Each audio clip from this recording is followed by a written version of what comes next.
First, let's get to the big story at this hour. U.S. President Donald Trump has telephoned his Russian counterpart, President Vladimir Putin, for what he described as a positive conversation in which they, in fact, discussed 2 years of investigation into an alleged Russian interference with the 2016 U.S. presidential campaign.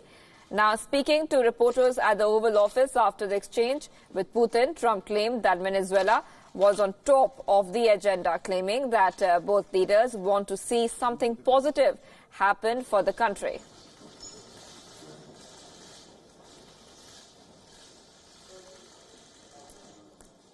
Yeah, I had a very good talk with President Putin, probably over an hour, and we talked about many things. Venezuela was one of the topics, and he is not looking at all to get involved in Venezuela other than he'd like to see something positive happen for Venezuela. And I feel the same way. We want to get some humanitarian aid. Right now, people are starving. They have no water. They have no food. This is, Mr. Prime Minister, one of the richest countries in the world 20 years ago, and now they don't have food and they don't have water for their people. So we want to help on a humanitarian basis, and I thought it was a very positive conversation I had with President Putin on Venezuela.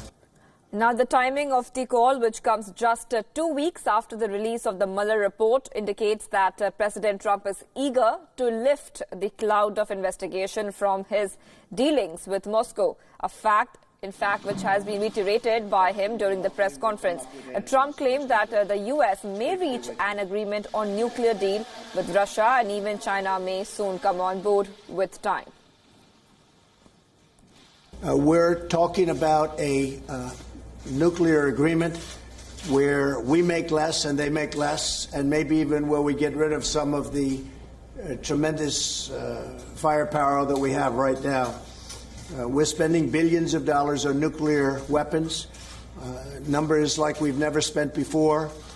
We need that, and they are also, and China is frankly also. We discussed the possibility of a three-way deal instead of a two-way deal.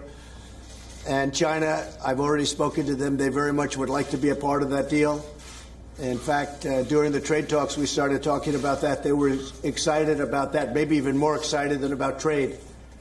But they felt very strongly about it. So I think we're going to probably start up something very shortly between Russia and ourselves, maybe to start off. And I think China will be added down the road. We'll be talking about non-proliferation.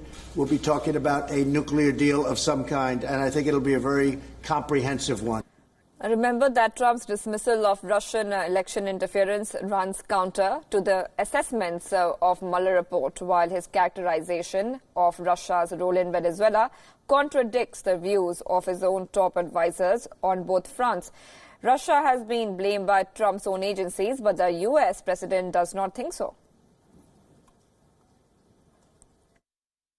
We discussed it. He actually sort of smiled when he said something to the effect that it started off as a mountain and it ended up being a mouse. But he knew that because he knew there was no collusion whatsoever.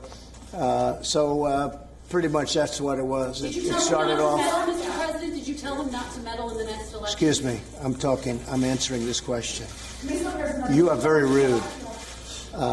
So we had a good conversation about many different things. Okay? Did you ask him not to meddle in the next election? We didn't discuss that. Really, we didn't discuss it. We discussed 5 or 6 things. We also we went into great detail on various things, especially, I would say, the nuclear, especially maybe Venezuela. We talked about North Korea at great length, and pretty much that's it.